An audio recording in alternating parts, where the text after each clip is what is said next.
赤云的事一定不是意外，我得尽快将药方送过去，免得夜长梦多。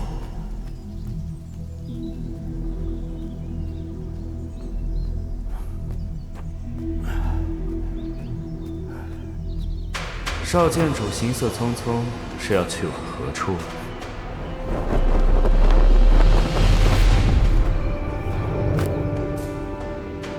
你是？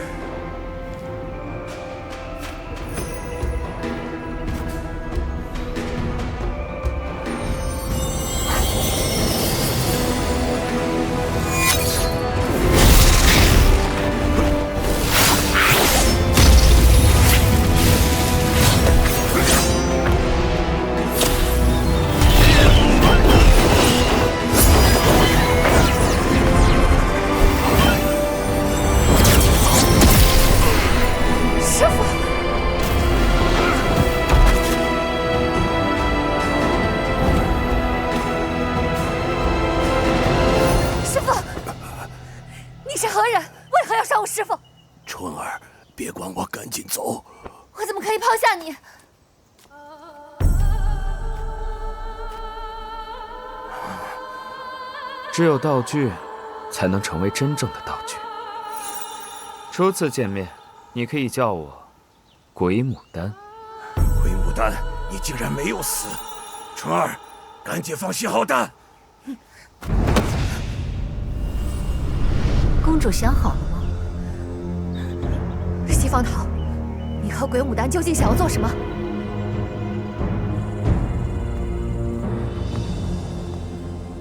看来义父已经完全恢复了。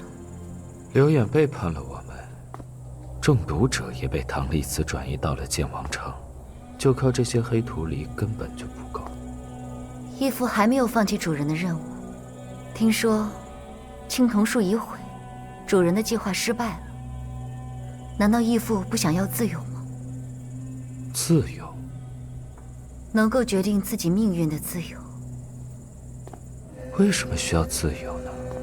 瓶子是因为用来装水而存在的，自由的瓶子就是无用的废物。琴弦是被用来绑在琴柱上，自由的琴弦就是无用的丝线。可人不是道具，瓶子或许想装酒，琴弦或许想当鱼线。那只是从一种道具变成另外一种道具。找到自己用处的人，就是有用的道具；找不到自己用处的人，与垃圾毫无差别。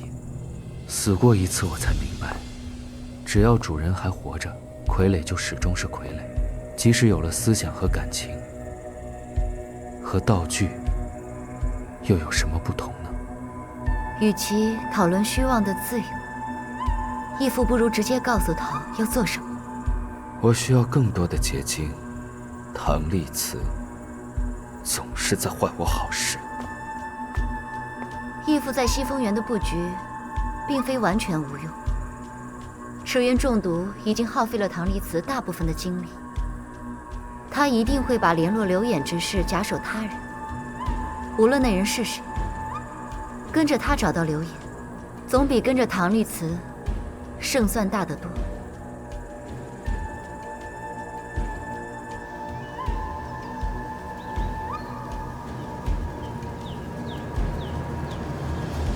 义父，桃已经顺着少剑主前进的方向进行了搜索，前面有个小山村，刘岩果然就在那里。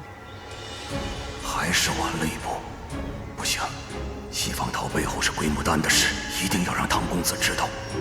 我跟春儿必须要有一个人活下来。公主，你想好要站在哪一边了吗？公主是个聪明人，从剑会赶来此处，最快也要半个时辰。半个时辰，已经足以让我们杀了少剑主，并留公主一命。届时，我们只需要向众人说明，少剑主发现了公主是假的，公主为了保全荣华富贵，杀害亲友，而西方桃赶来的迟了，遗憾未能相救。你以为你说了，众人便会信你。我说的这句话确实是假的，但公主身上的假刺青，却足以让我这番话变成真话。毕竟比起板上钉钉的假公主，无辜的我说的话，难道不是更为可信？春儿，他说的是真的吗？公主，你要赌吗？太热，击剑！幻天经，逆烈阴阳。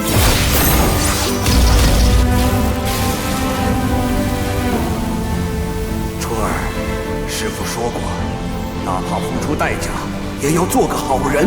记住，师父从没怪过你。春儿，快跑！你一定要活下去，告诉大家鬼牡丹还活着。幻天经，再造乾坤。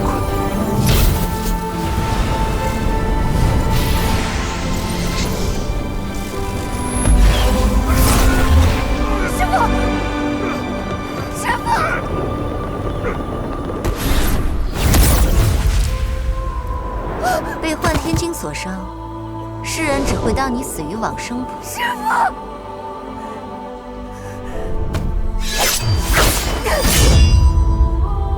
公主，你的师父只剩最后一口气了，你确定要把时间浪费在奴家这儿？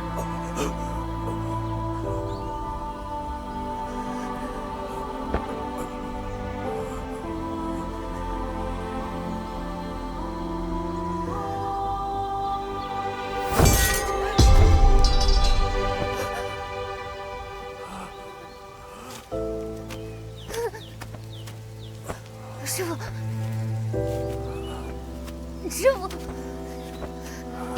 师父，你一定要撑住，托儿回去给你找全天下最好的御医医治。这就是师徒之情，那就一定要撑住，师父。义父，我来。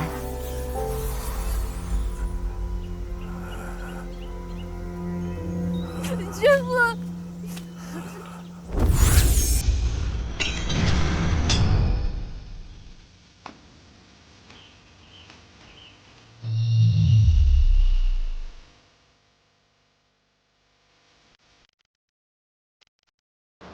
钟姑娘，奴家给你一次机会。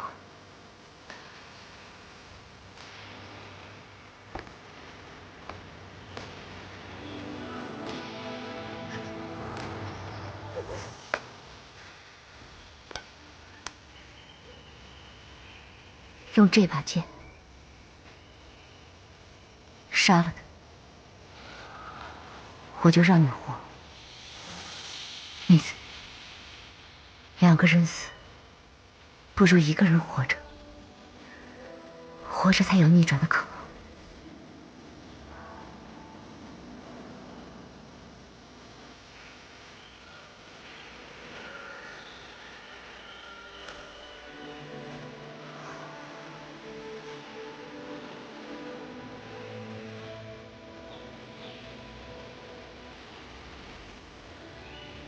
师徒之情，你们永远不会懂的。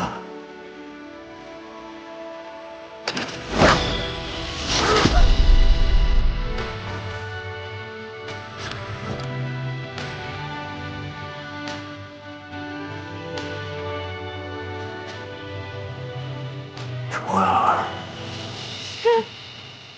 师父对不起你。没把你教好，做师父的徒弟，挺苦的吧？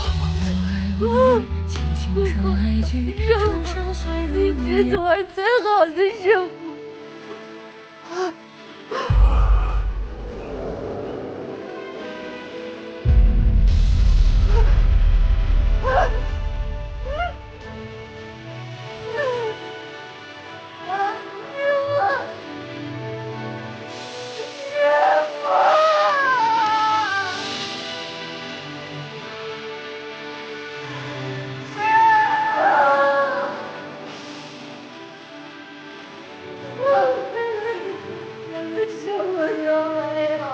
这就是坠落时粉身碎骨的瞬间发出的那声巨响。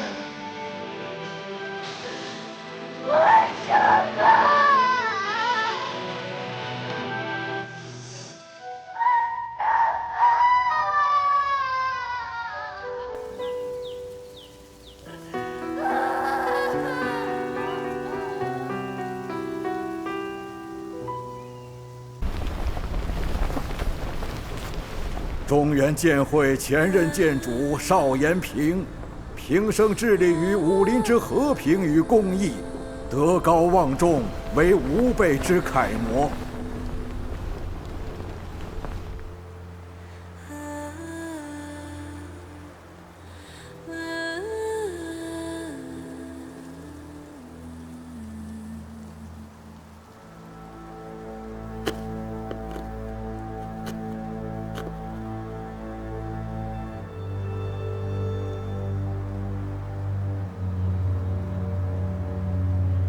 雪仙子，你知道，风雪鬼城困不住我。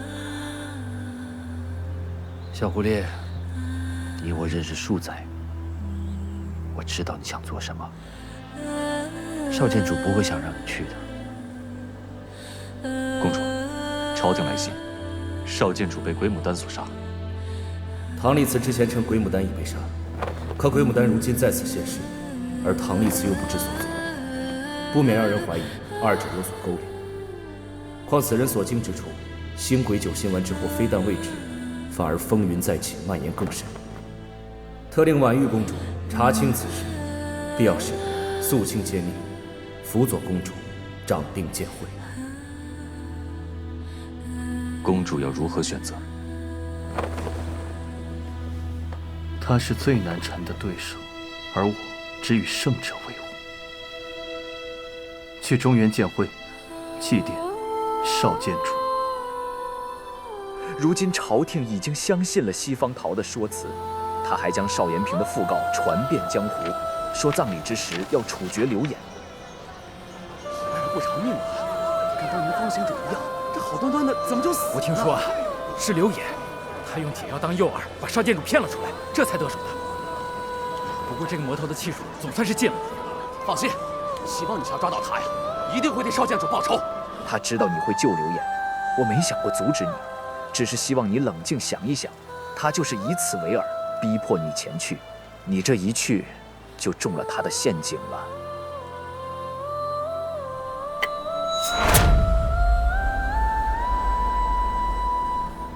我若不去，刘演也会死。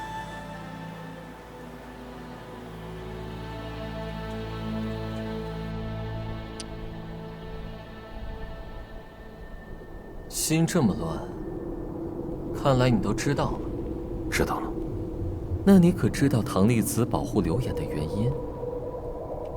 邵延平根本就不是刘演害死的，相反，邵延平还帮助唐丽子保护刘演，因为他在帮他们研制星鬼9星丸的解药。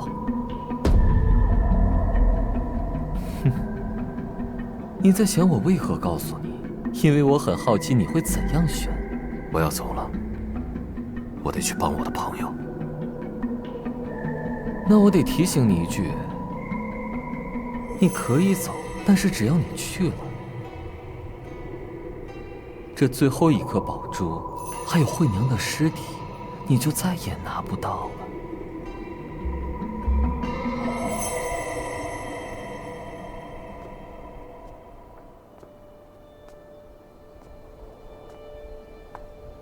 你就是少剑主不愿意透露的那位神医吧？我知道，少剑主的死跟你无关，我早就该猜到是你。妙手神医果然名不虚传。你在方子里添加的那几味药，替我化解了刚猛的毒性。过来坐下，我为你施针。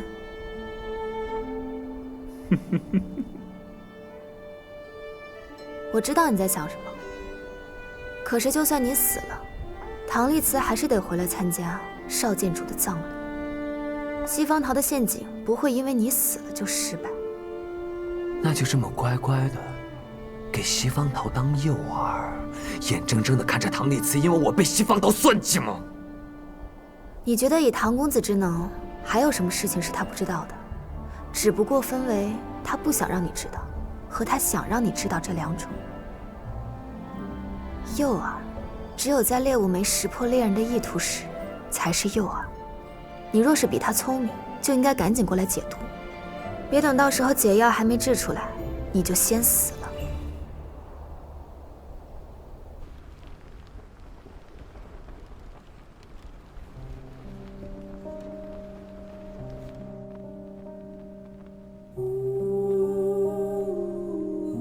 献王城城主于妇人到。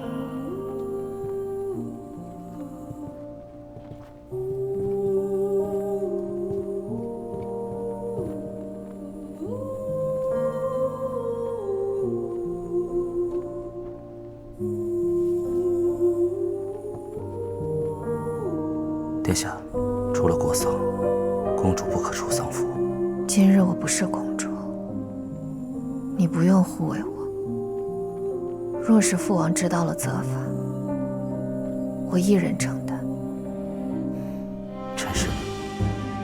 碧落宫公主婉玉月旦到。茶花岛副岛主承运袍到。天境阁阁主虎珠到。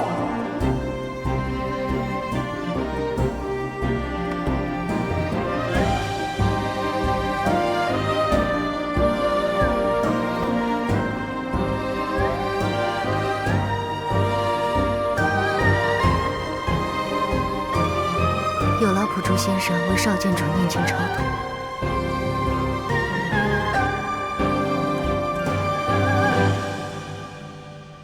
我以为不会见到你。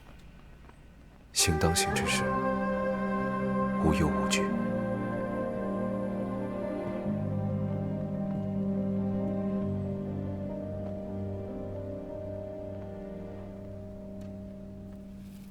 中堂主，节哀顺变。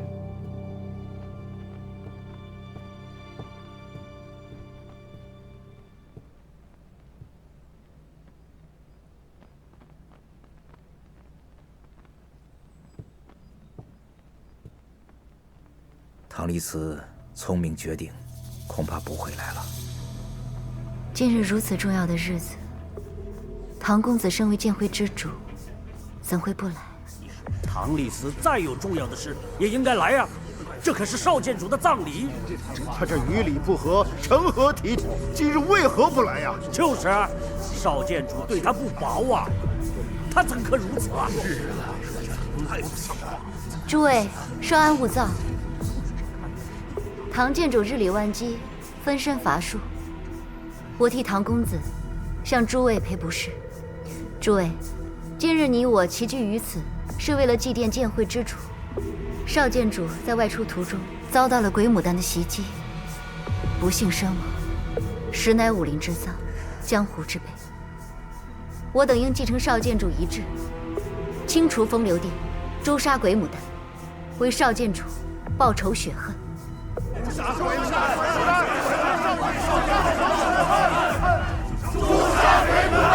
为少监主报仇雪恨！诛杀鬼牡丹！为少监主报仇雪恨！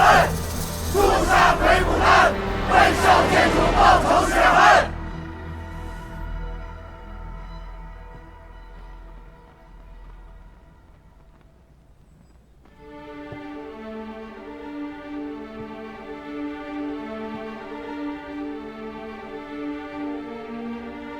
以你的性子，若是问心无愧，不可能为此感到愧疚痛苦。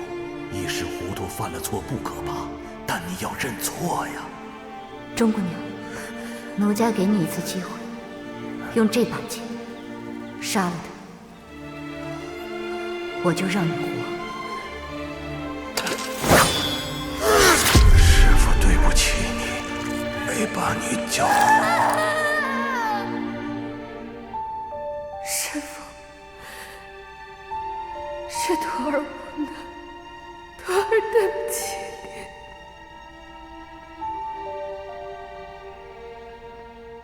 时辰到了，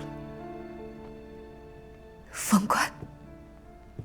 等一下，公主，按照章程，应该由新任剑会之主唐公子亲手为少剑主封冠。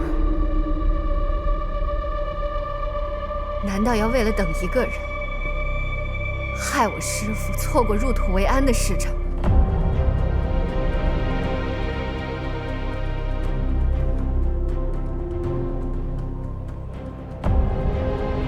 他不会了，凤冠。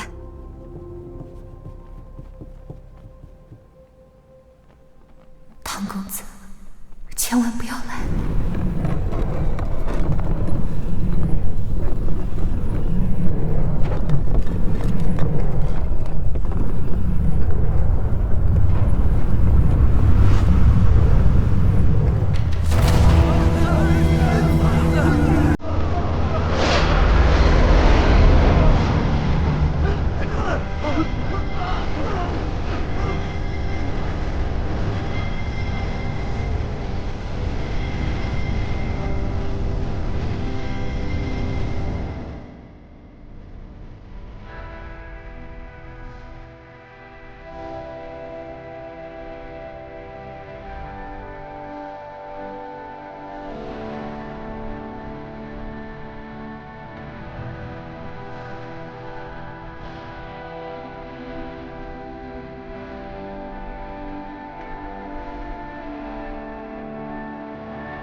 唐公子终究是来了。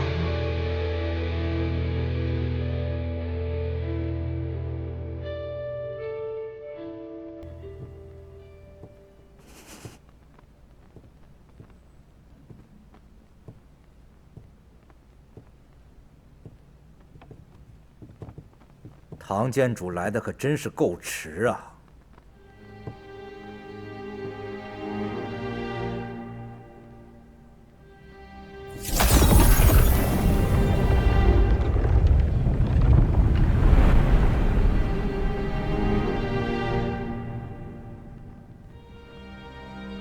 唐公子应该能看出，少剑主是先被人打伤肺腑，而后刺穿后背，再被砍下持剑的右臂。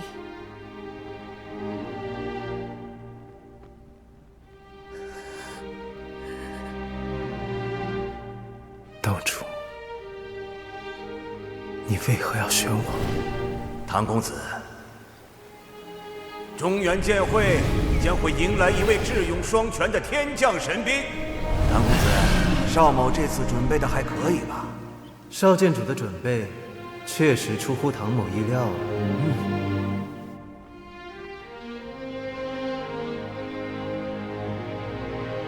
只是少剑主对敌谨慎，更有玉石俱焚的决心。真正让他殒命的一招，是往生谱。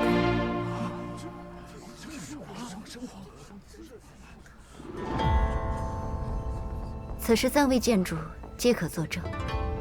往生谱的伤口非常特殊，一看便知。剑主，现如今流言已废，用不了往生谱。所以，这伤，要么是一阙阴阳复生所留，要么便是唐公子所留。怎么可能？一阙阴阳妄图复生的计划，不早就被粉碎了吗？别忘了，那只是唐立慈的一面之词，他还说鬼牡丹已经死了呢。唐监主，这往生谱留下来的伤口，你不给大家解释一下吗？看来，选择我的人运气都不会太好。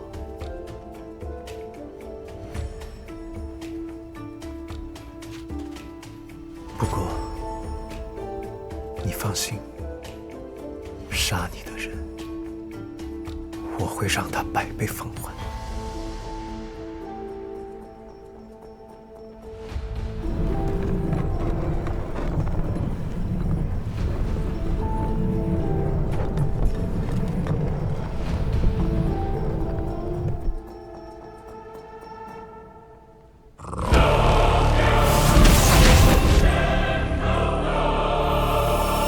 万圣路野，莲香开。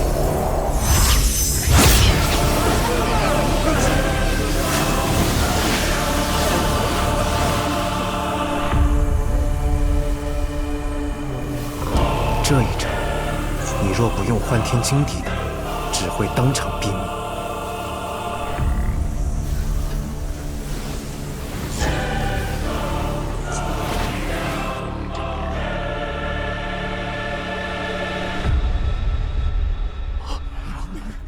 现在，轮到西方姑娘解释，为何会杀死少剑主的招式了。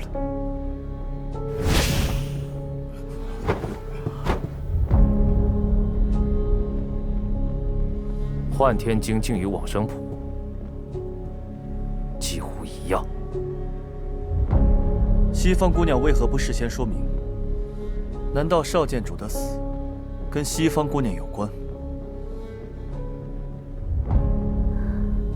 奴家被迫委身风流殿时，为了取得鬼牡丹的信任，不得已才学了他的幻天经。只不过，在少剑主遇害那日，我与道静堂的弟子一直在一起抓捕流言。不错，那日西方姑娘正是与在下一起商讨如何根据少剑主所提供的线索抓捕流言。此事未向大家全盘托出，只因怕真正的凶手有可乘之机。姑娘，慎言。诸位有所不知，所谓的鬼牡丹杀了少剑主，只不过是一个幌子。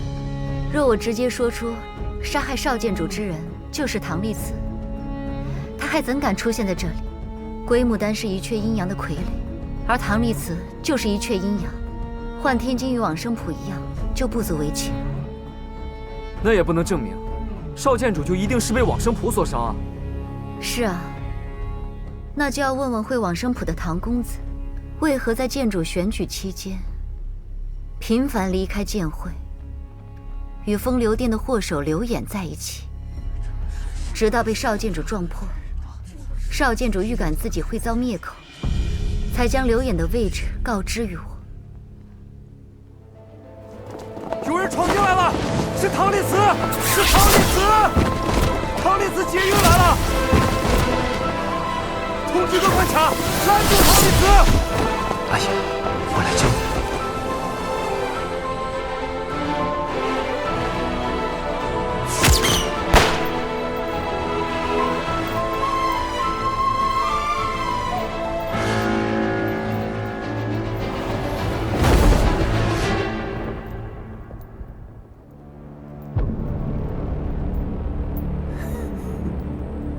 阿爷，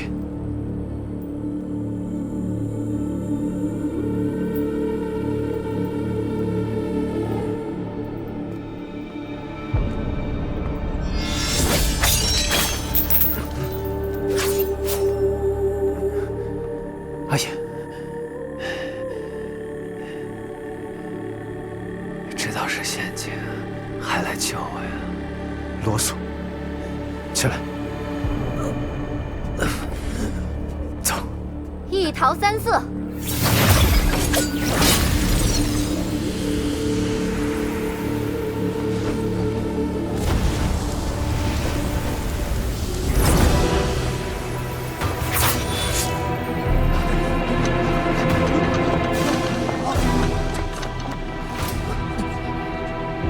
唐丽慈，你竟然杀了这么多剑会弟子！我杀的，还是你们的安排？妖言惑众，刘岩乃是风流殿的主人，你当众劫囚，说明你就是邪丸之祸的幕后主使，鬼牡丹真正的主人。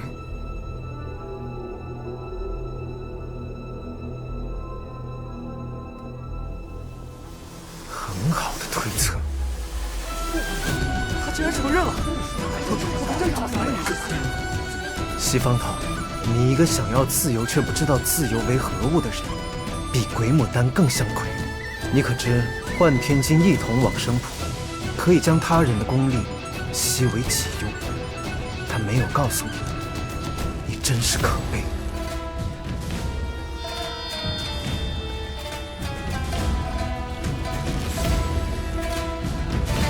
今日，我唐立慈定会带走刘演，让路者生，阻我者死。诸位，诛杀唐立慈、刘演，为少剑主报仇。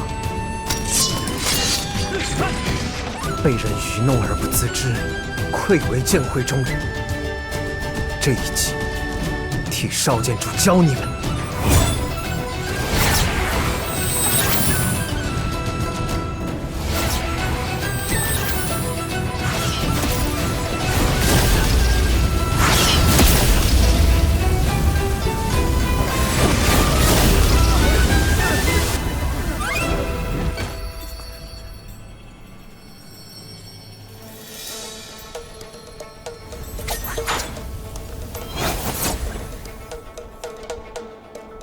连你们也要阻我？此事疑点重重，放下刘演，我们为你作保。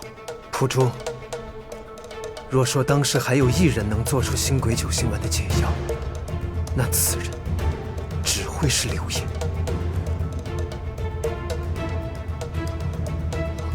你可以选择现在就相信我，站在我的身边，将你手中的武器对准西方桃。蒲珠先生，唐立慈已经亲口承认，他就是风流殿的主使。你还要顾及情义，而罔顾正义吗？唐公子，在下愿意信你，但你此刻还是中原剑会的剑主，带走刘演，只怕千夫所指。既然如此，就让我千夫所指。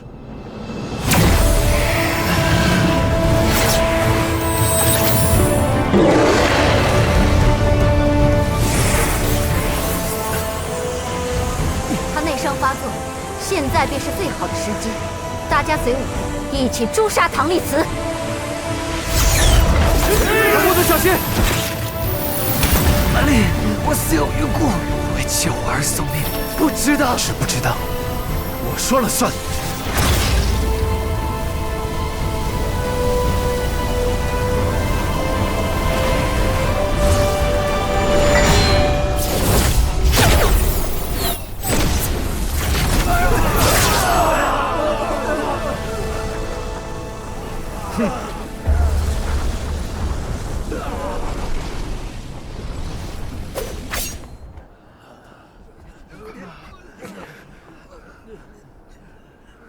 唐立慈，我来晚了。你来了，就不晚。红姑娘已被救到安全之所，放心。西方桃将邵延平的讣告传遍江湖，说葬礼之时要处决刘演，他就是以此为饵，逼迫你前去。西方桃设下陷阱，就是为了引我入局。刘演定将药方藏在了红姑娘身上。我前往祭奠少剑主时，前辈可趁乱救出红姑娘，取得解药，彻底结束邪丸之祸，还江湖太平。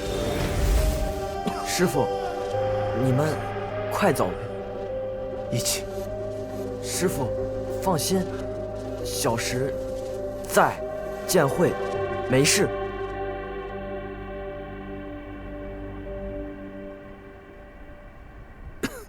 走。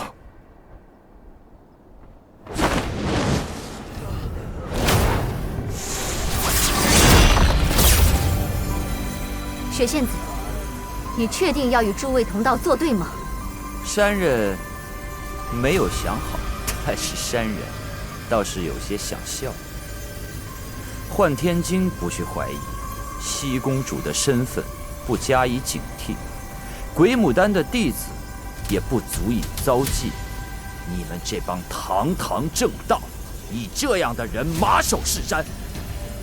邵延平那小子要是还活着，看到这样的中原剑会，也一定会很失望吧。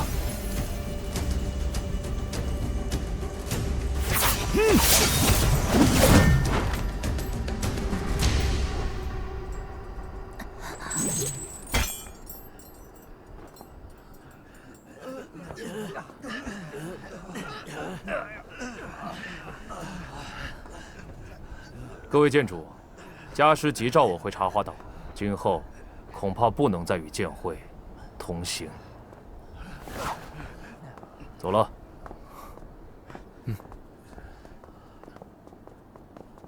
诸位，告辞。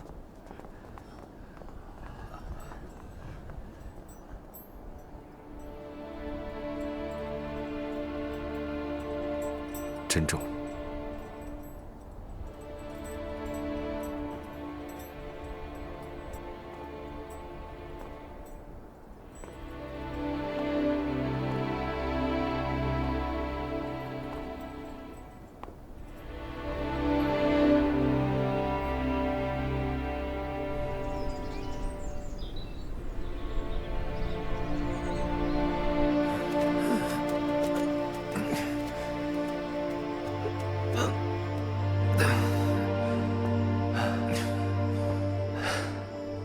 就这么把我带出来了，咱们能去哪儿啊？不知道，没想过。你真是个蠢货。蠢就蠢吧。阿丽，我不行了，你把我丢下吧，再不走，你也跑不了。风流殿之主刘野，方才我已经帮你探过了，你并无大碍，不用再装了。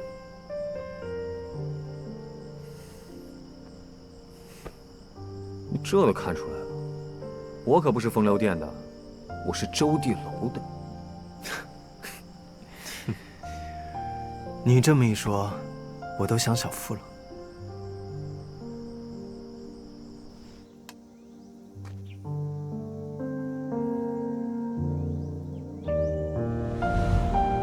你说他现在在做什么呢？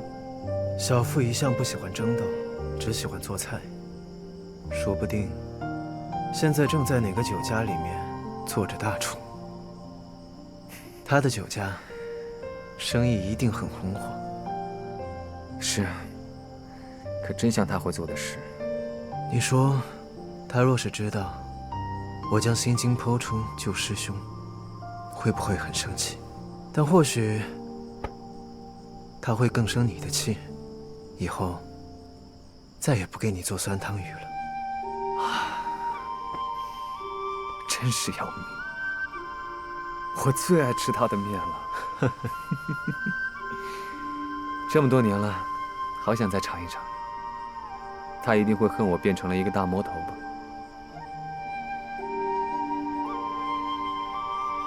阿爷，都过去了。小腹一向心软，就算他生气，也一定是因为我们一直吵架。他想替师兄教育我们。若是让他看到我们俩已经和好了，他就不会再生气了。你说对吧？他生气也是因为你。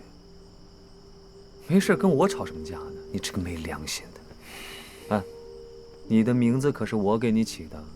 名字是方舟起的，你起的是唐哑巴、唐门生。你的音乐天赋是我发掘的吧？你一直用的那只不媚葫芦，是我从方舟那儿给你偷来的吧？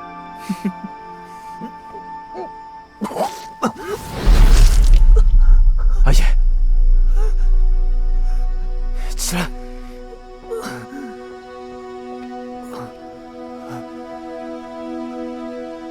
怎么会？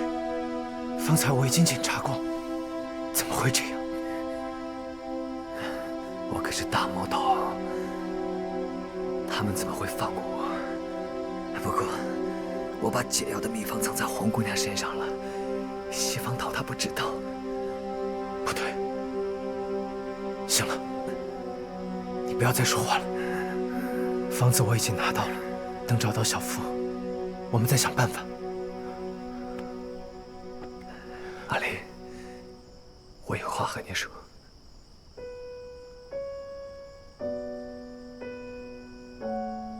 我一直很后悔，没跟你道歉，也没跟师兄还有小父道歉。我才是那个胆小鬼，一直害怕做错事，却做了这个世界上最大的错事。你说到了下面师兄见到我，会不会怪我？会不会不认我呀？你别说了，他们不会怪你。周天龙，永远都是4个人，我们一直都是4个人。对，周天龙一直都是4个人。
恶徒唐立慈与江湖邪道风流殿尊主刘演狼狈为奸，沆瀣一气，恶行累累，人神共愤。这种人真该死！唐立慈不是剑会剑主吗？怎么就成了一阙阴阳啊？此人狡猾多端，擅长伪装，已犯下滔天罪行，致使中原剑会主理邵延平及道静堂弟子63人惨遭杀害。此魔头杀人如麻，无恶不作，吾辈往昔误信其言，以其为义士，孰料其真身乃是一阙阴阳化身人间，为祸世间。义赞江湖之正义，砥砺剑会之公道。西方桃在此号召4海英雄豪杰，同诛一阙阴阳唐立慈，愿正义之剑高悬9天，砥柱江湖。愿江湖同仁斩尽妖魔，以尽分邪。诛杀一阙阴阳，诛杀唐立慈！诛杀一阙阴阳，诛杀唐立慈！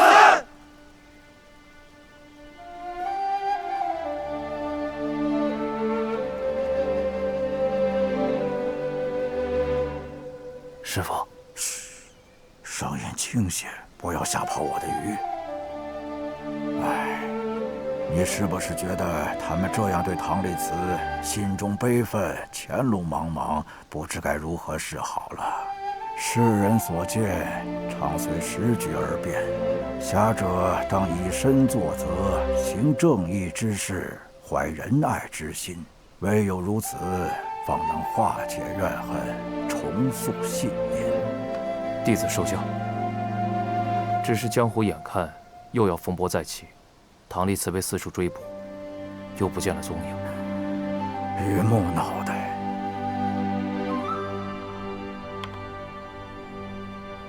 西方桃指控的漏洞不少，但唐立慈劫走了刘演，又隐匿江湖，却是帮了西方桃。比起西方桃，公主更希望唐丽辞赢吧。如今我们已经重回洛水，我想守护的当然是正义之道。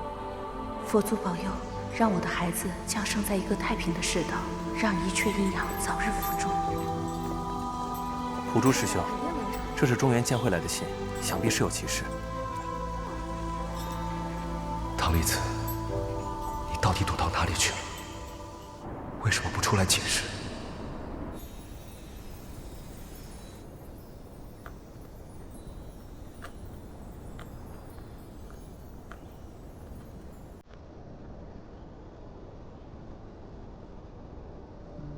又是一个人，这里不会有人找得到我，我们待会。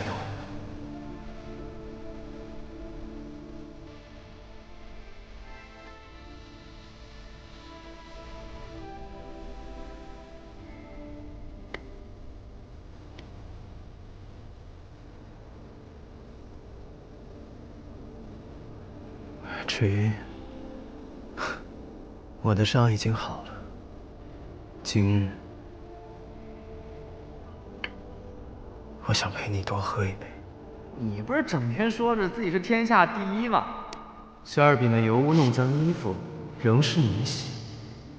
这最艰巨的任务，就要落到你池大侠的头上。有你在，什么都简单。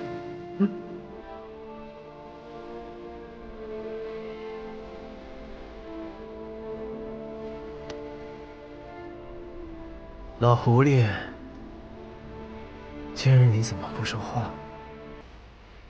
什么？你不希望我来？可我唐丽慈何时听过话？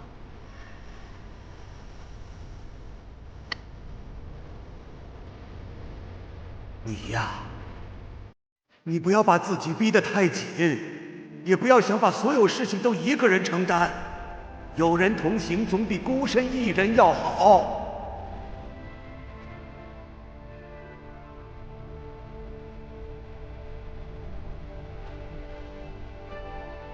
阿言，没想到当你这人诛杀的用了，对不起。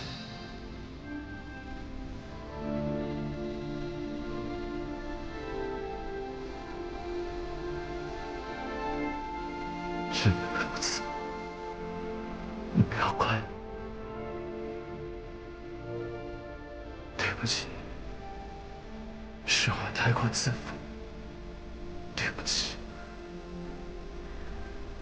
是我害了你，是我没有。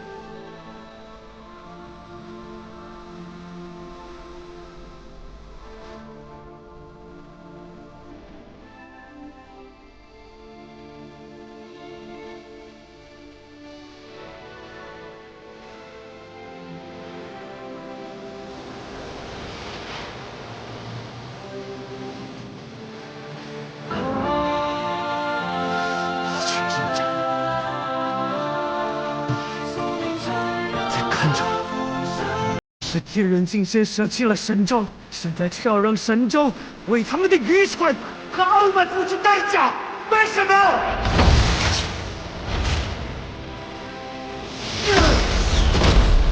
为什么？为什么？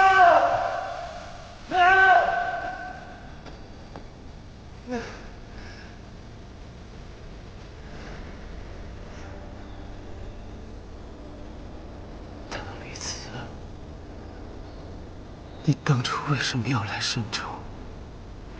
如果不是你，一切都会不一样。现在，你还能做什么？你什么也做不了。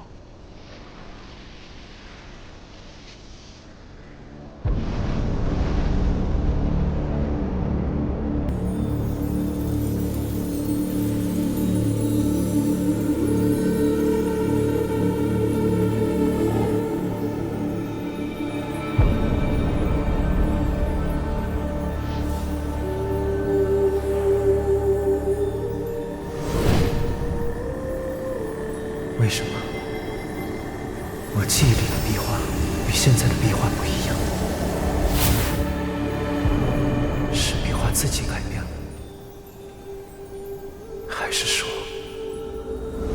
颠倒梦想是由巧艺乾坤制作出来，能够穿梭过去、回溯时光的神器？巧艺乾坤制造的颠倒梦想也是来自于天人镜，而催动颠倒梦想也必须依赖天人镜的力量。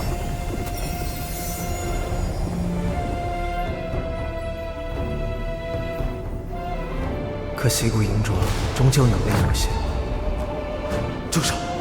所以只改变了部分历史。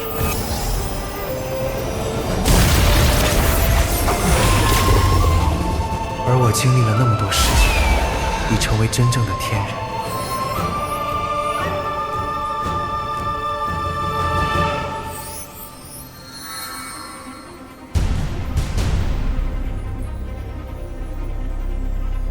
若我能用更多天人镜的力量，制造一个更大的颠倒梦想，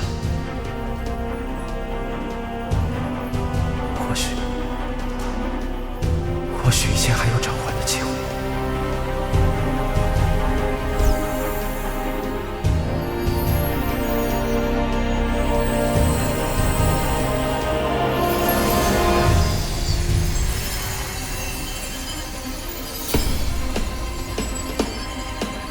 或许你们还可以回来。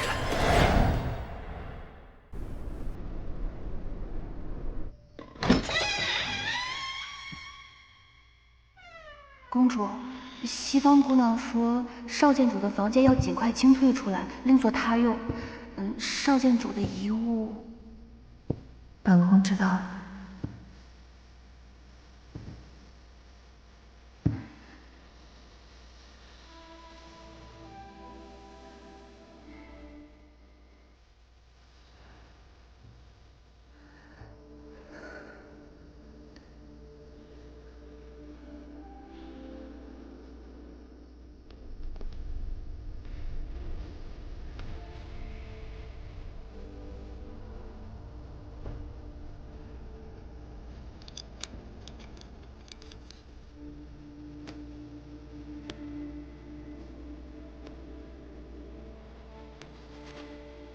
7月念一，春儿因受罚降职而愤然。吾曰：“吾与子言为善，未言无代价也。”春儿曰：“为善而反受代价，何理之有？”吾曰：“为不善者，为恶者，岂无代价乎？然为善者，虽付出代价而心自安逸，故为善者难也。”春儿默然，似有所悟。3月16，与春儿散步庭中，春儿感言：“似与吾师同游景，远矣。”吾甚感伤怀，忆及往事种种，甚憾吾或对吾徒关切不足，未能令使吾徒交付信赖，实师之过也。幸为时尚未晚矣。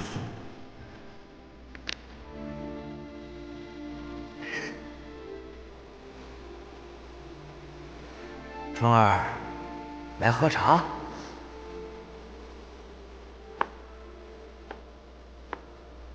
师父，这是我从程道主那里偷来的今年的新茶，你可千万别告诉他，唐公子也尝了，他很喜欢。怎么了？心情不好啊？别哭啊！你忘记师傅教你的铁筷子大法，扔铁筷子？你肯定不记得了。师父。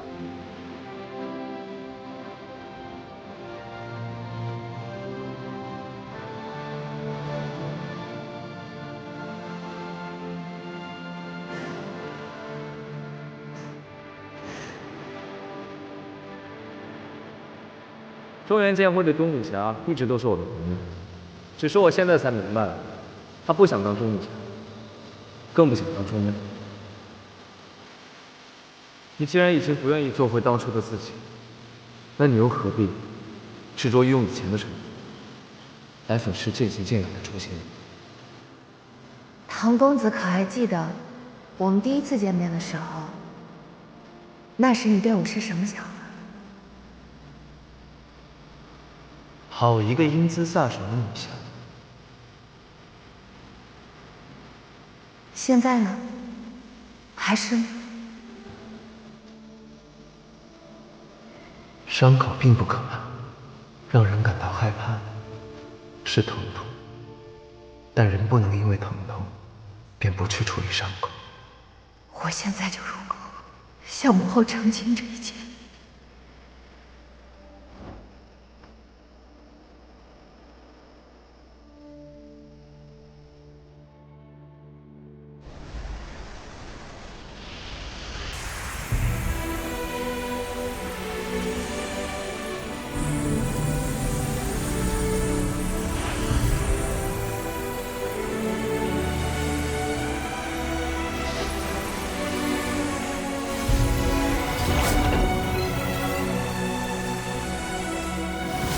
钟姑娘绝非欺世盗名之徒，若将来有朝一日，她主动向娘娘认错，还望娘娘对她法外开恩。你又在给谁写信呢？宫里，你不是一直说江湖事江湖了吗？怎么，现在当上了剑主，改主意了？有个散活接吗？听说公主这次回来，抱着娘娘大哭了一场。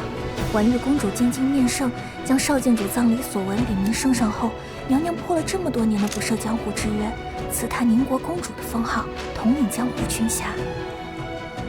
你们先下去吧。是。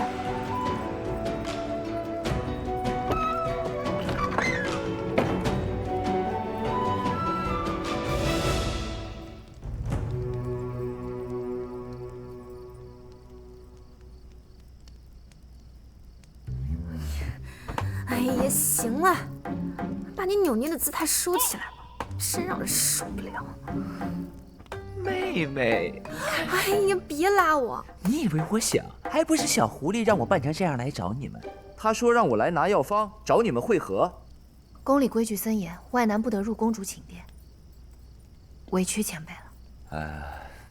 说吧，公主有什么安排？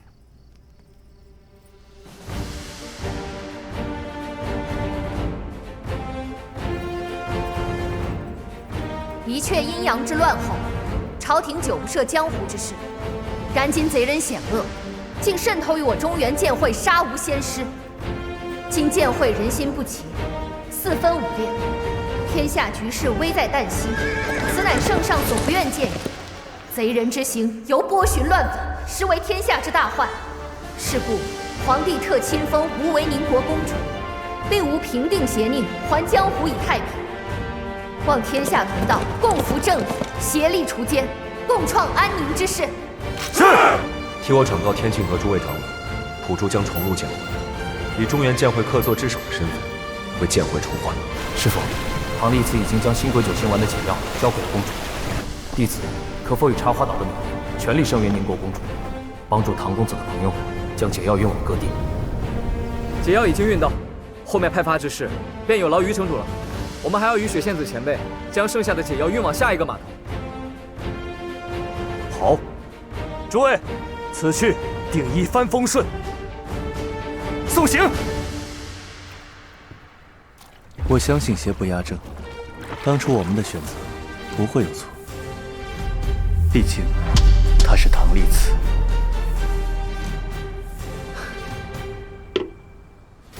路途遥远，我们出发吧。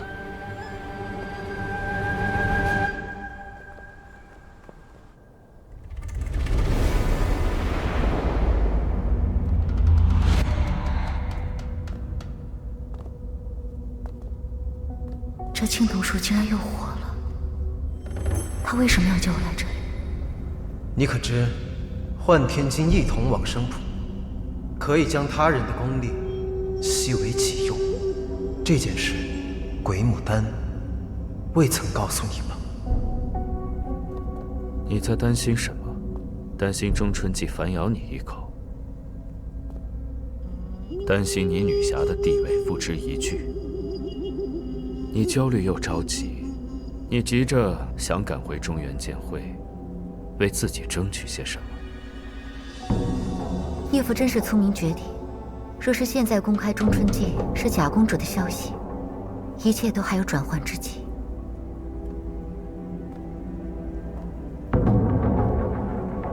徒劳无功的尝试，不必去做。多亏了唐丽慈，我现在对人已经懂了很多。我不懂人心以前，我以为仅靠一枚刺青，就可让一个来路不明的人变成朝廷的公主，我的妻子。可如今我却懂了，他们根本不在乎公主的真假，只是需要有人去做公主，来巩固他们的势力。我以为我愚弄了天下，却发现我才是被愚弄的那一个。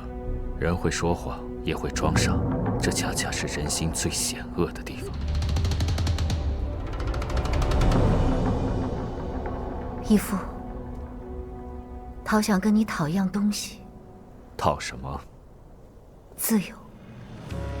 你是我最得意的学生，我若有自由，必然会成全你。只是，傀儡这一生脱离不了丝线的摆布，主人不死，谈何自由？一阙阴阳说他需要我们。青铜树根系遍布神州，唐丽慈只是毁了青铜树的树干，若是能重启青铜树，吸收整个神州的力量，便可以复苏。到时候，他会在轮回海等我们。轮回海，一阙阴阳的葬身之地，为什么会在那儿？傀儡不需要知道那么多。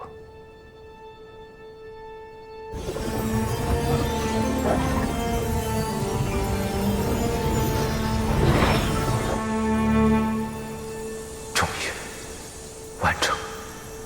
只要回到时空裂隙所在的轮回海，开启它，你们就能回来。不如就叫你无界天环了。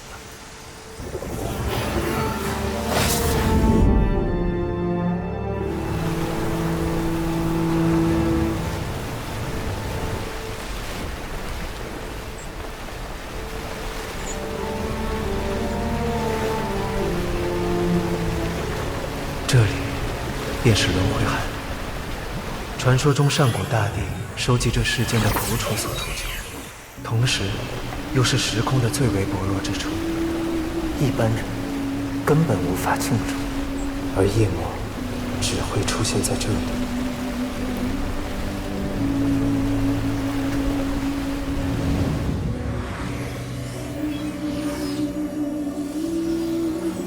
时机到了，主人告诉我，那个人已经到了轮回海，就是现在，开启青铜树的汲取之力。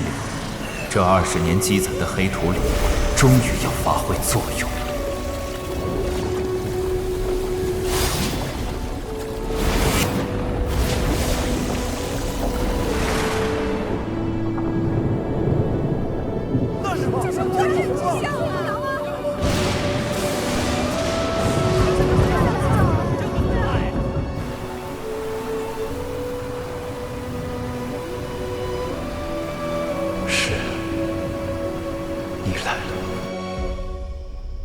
结晶被盗，西方元的毒誓，这一切都是你的布局。西方桃在剑会还有党羽，你留下才能防止剑会内乱，目的便是为了引我来到这里。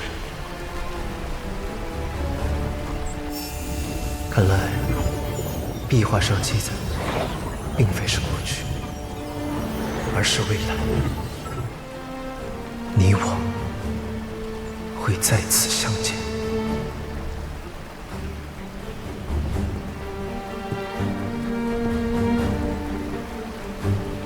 果然是。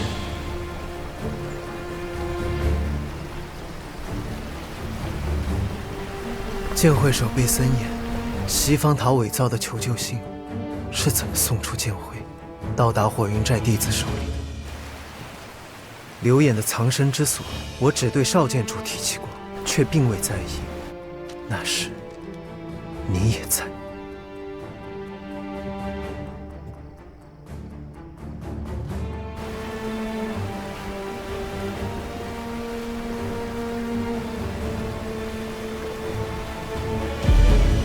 我救刘演时，挡下了几乎所有的杀招，只除了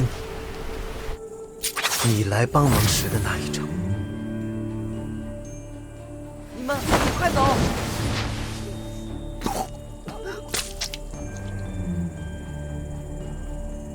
你做事并非滴水不漏，反而处处破绽。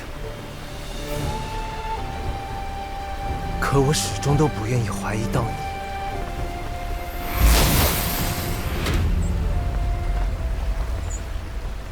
小石，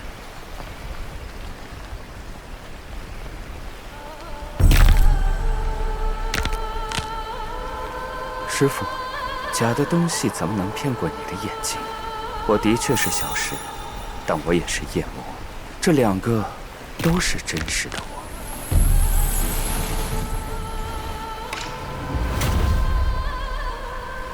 原来你与他长得一样，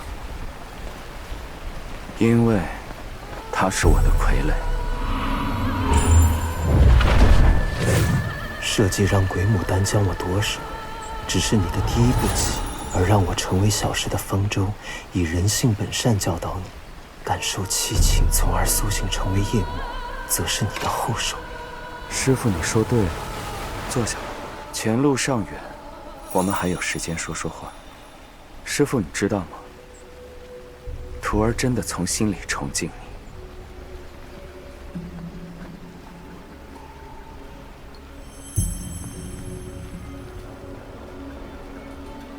如果再做一段时间你的徒弟，或许我就不愿意再成为夜魔了。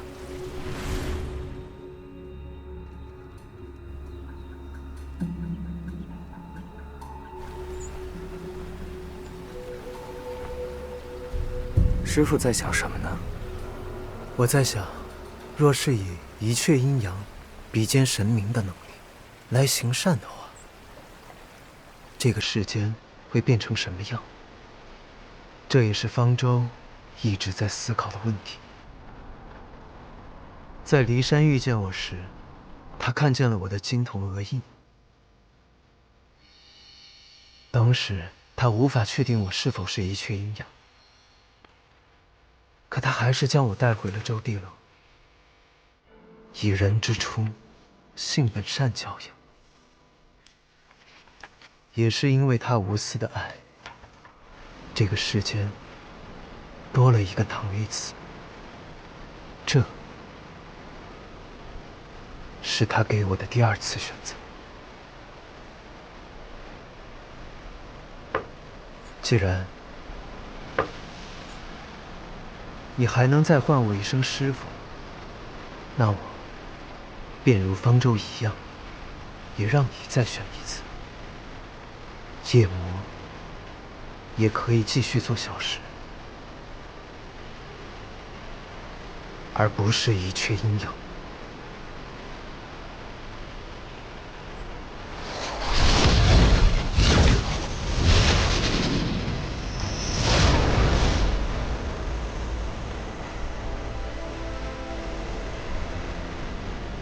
开始吧。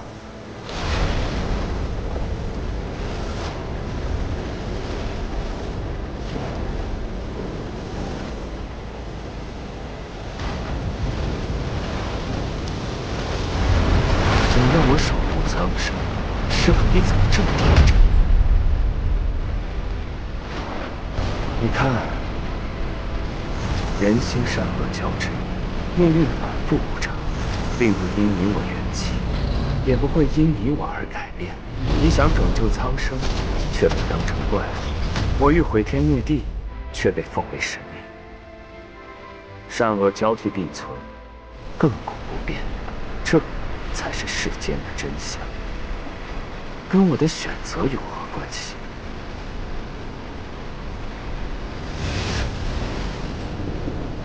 你说的这些，不是你选择成为一切阴阳的理由。我们俩的命运生来就已注定，我们才是同类。无论走上了多么不同的道路，我们俩最终只会是一个结局。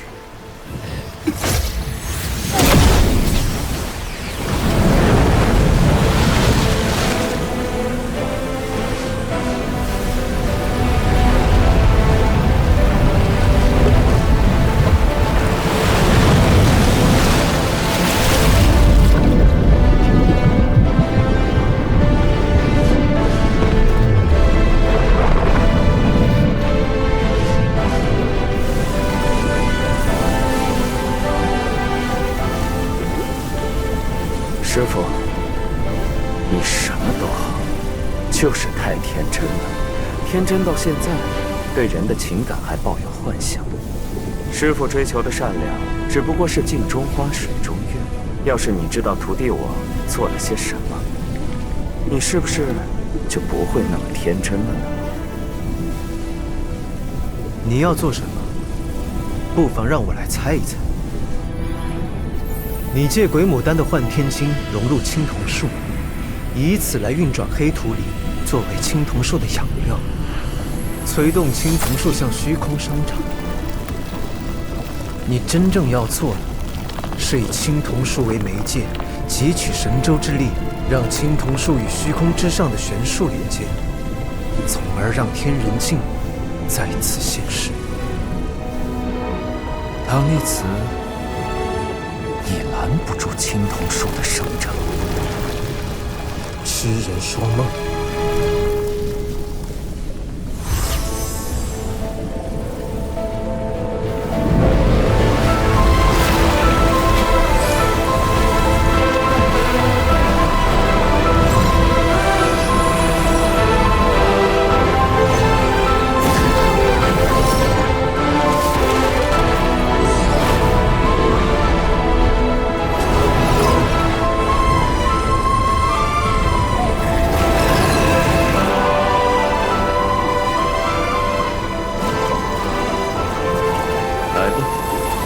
是时候完成傀儡的使命。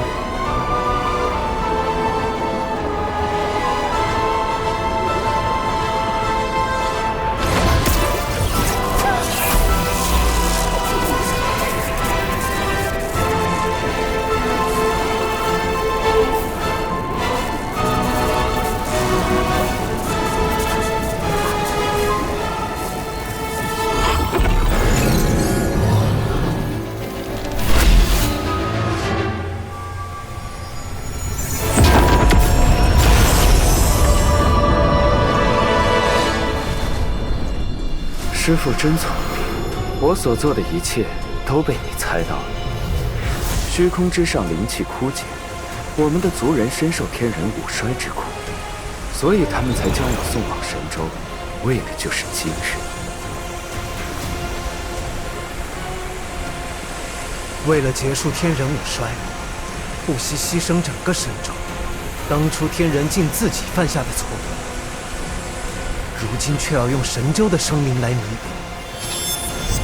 休想！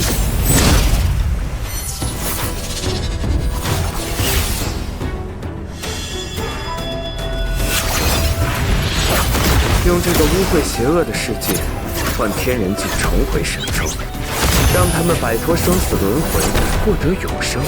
到时候，你甚至可以复活你的朋友，也可以让我继续再做你乖巧的徒弟。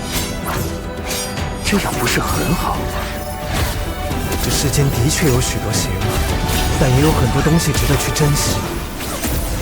每个生命都是自由的，不该因别人的欲望而牺牲。人性向善乃是天性，即便人性脆弱，爱恨无常，只要有一次机会，没有人会甘愿永堕黑暗，做与主人同喜同悲的傀儡。每一个人都应该有改过自新的机会。姑娘常戴此珠，未必没有从善之心。火珠先生，我这珠子里装的是剧毒，朱砂。可以为毒，也可入药，皆在姑娘一念之间。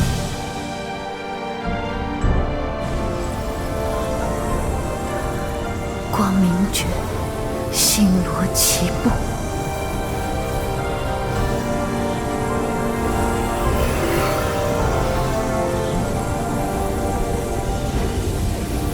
你不是想要自由吗？成为青铜树的一部分，这就是自由。师父，最后一招了。这才是真正的自由。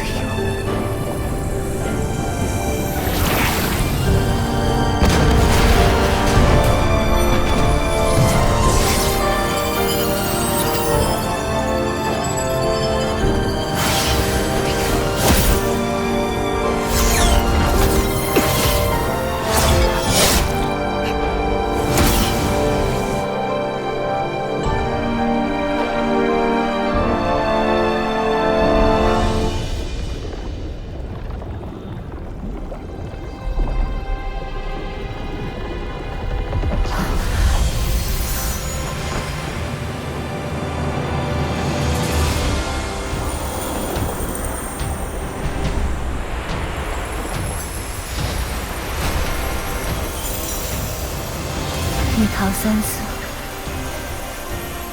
玉石俱焚。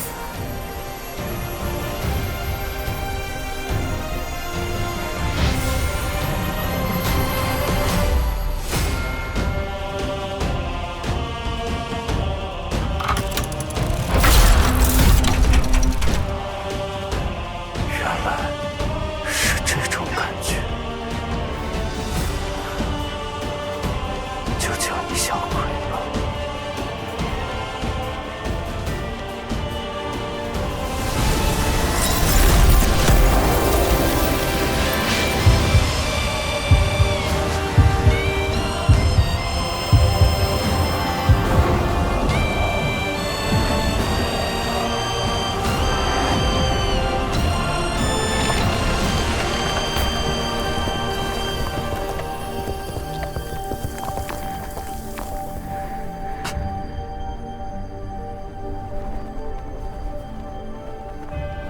你刚才说还想做小事，说明你良心未泯。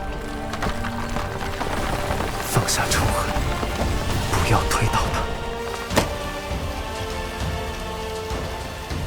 不去推倒它，才能拥有。师父，你怎么都忘了？师父，你不杀博人，博人却因你而死。你所到之处皆是毁灭，与我有何不同？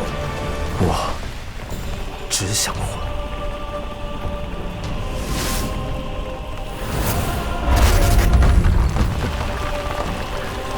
师父，我现在又开始庆幸没有被你的天真所影响，而忘却我生于世间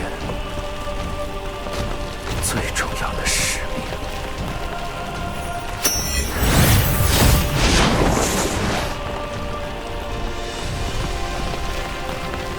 师父，时间到了。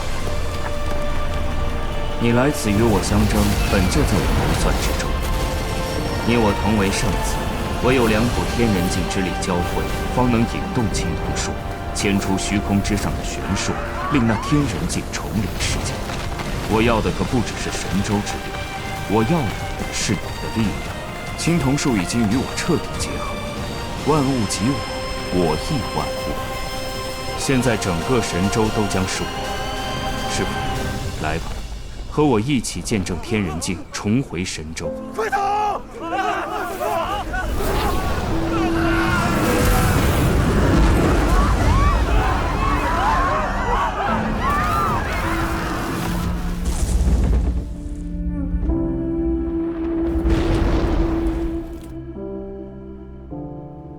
一切都结束了。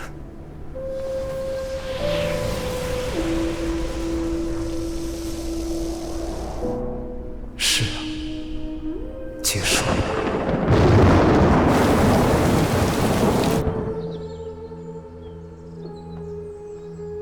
我一直以为，只要足够执着，足够强大，就能守住真实的一切。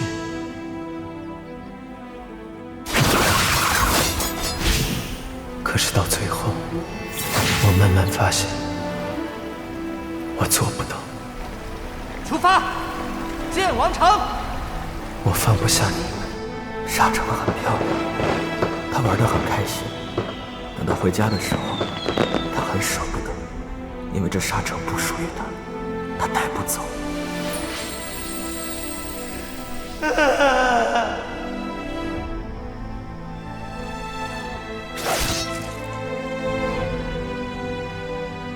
唐公子，你输了。我要做的事情还没有做完，是我没有。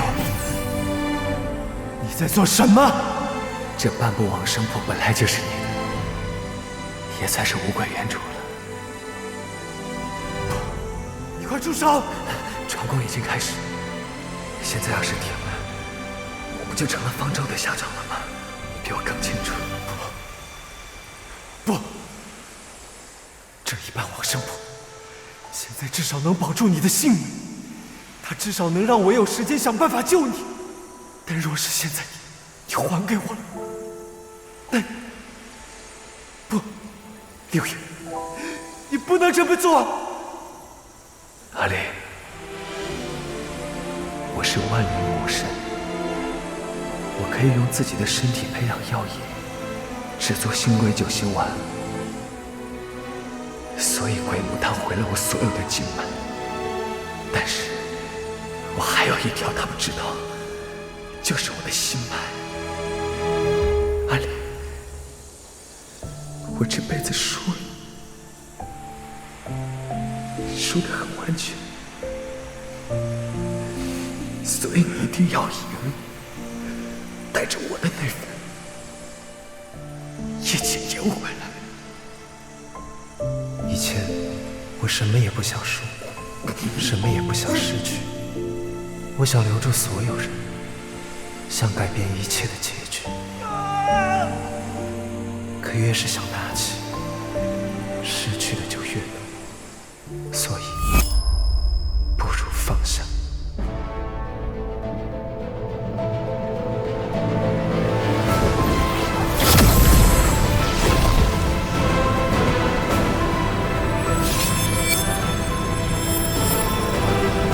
生灭瞬息，万象归于，翻覆天地，谓之往生。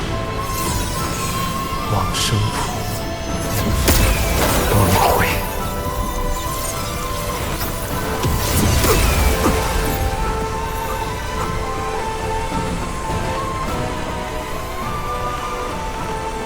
是这样的往生，怎么可能？你什么时候？在你以为重伤流野的时候，在你以为掌控一切，胜券在握的时候，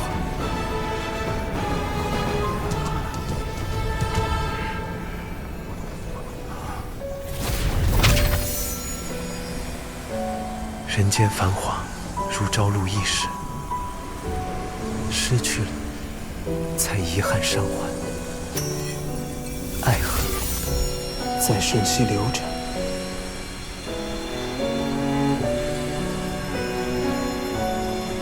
拥有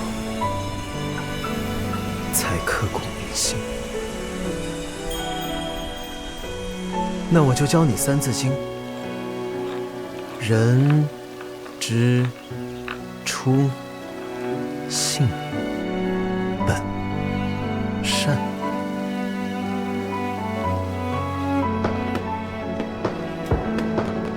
若是这世间的一切都成为朝夕不变的永恒，那就不再值得被记忆，更无从谈论珍惜。这一切你都懂，只是你太害怕。是吗？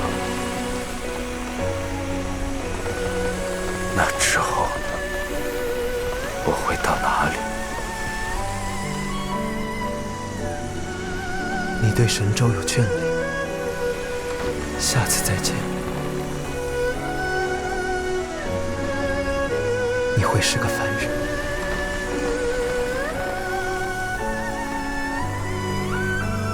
一个凡人，我需要做些什么？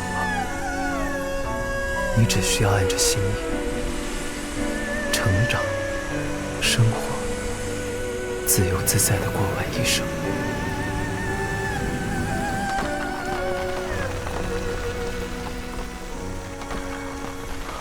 真好。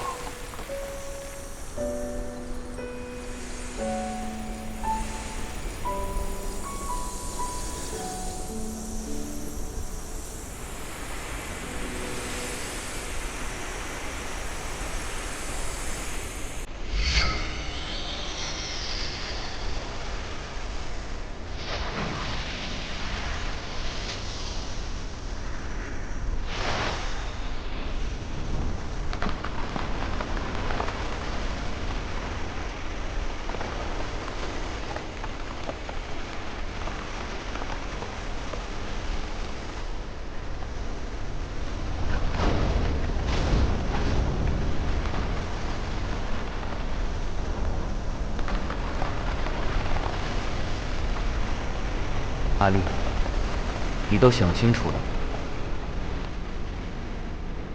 人之初，性本善。若世界回到最初，回到天人今非生之前，那便不会有天人五善，也不会有圣洁，一切阴阳就不会诞生，神州不会被一切阴阳所破，最终世界也不会毁灭。只是这代价，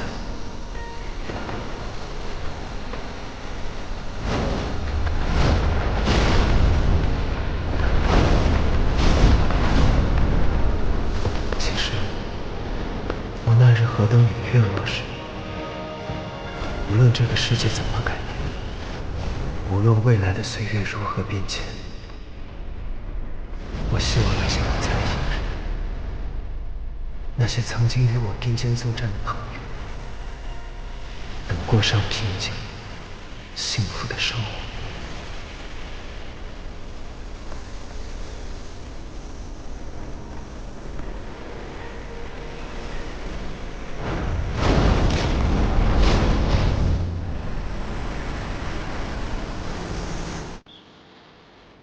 曰喜怒，曰哀惧，爱恶怒，七情惧。阿丽，他们只是神州的普通人，七情惧或许会因此愤怒和误会。待到你今后游遍神州，你终将会明白。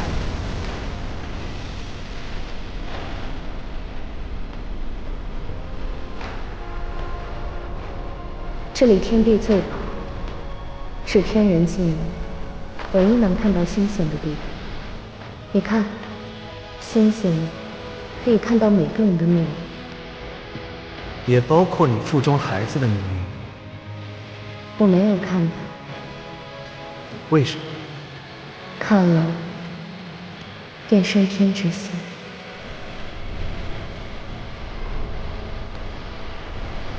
母亲，你说的对，看过就会心生天真，会不舍。以后的世界，唐丽丝就不陪大家一起看。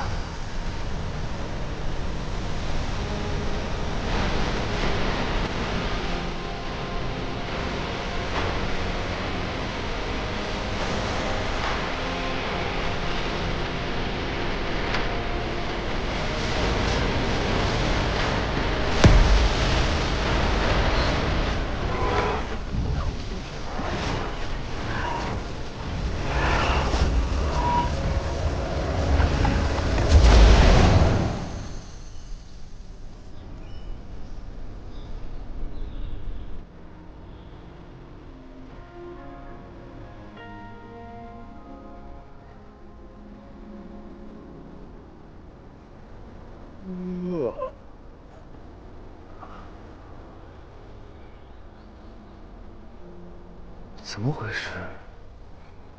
我好像做了一场梦。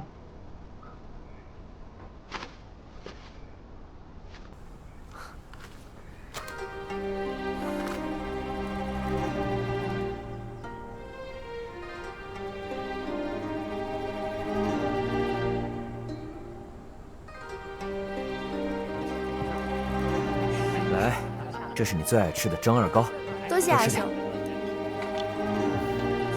就这一上午，阿兄就赚了半吊钱的打赏。今天可以早点回去。不用着急回去，这家的糖醋排骨远近闻名，这次也是特意带你过来。真的？嗯，阿兄多吃菜。你也多吃点儿。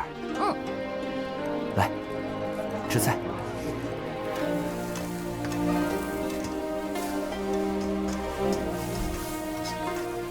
傅大厨，下一道菜好了吗？好了，糖醋排骨。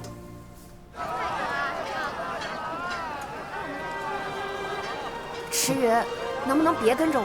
我不是你老婆。这父母之命，媒妁之言，我们之间有婚约为定，你怎么不是我老婆？哎，来速车！这位兄弟，你笑什么？我有老婆，你没有啊？老婆，等等我！哎，老婆！地鉴，这可以驱蚊呐。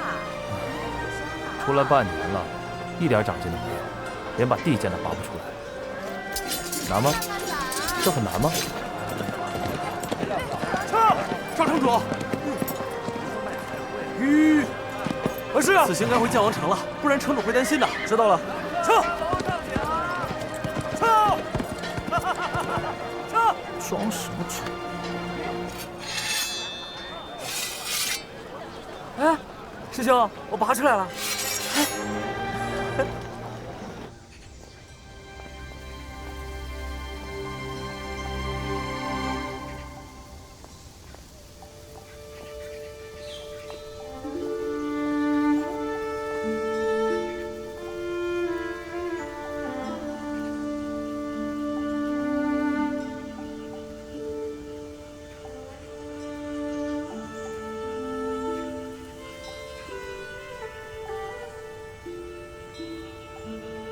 皇兄，皇兄，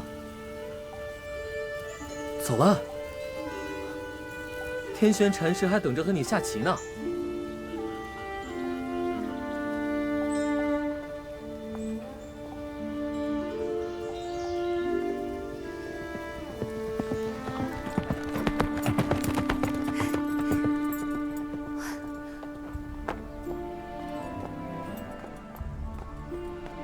师傅，我回来了。成儿，回来了，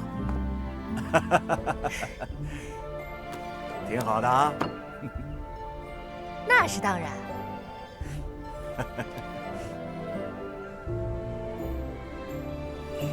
却说骊山之下有一白狐，惊挠山下人。周地楼中有大善者，感之以情，授之以乐，如是7载。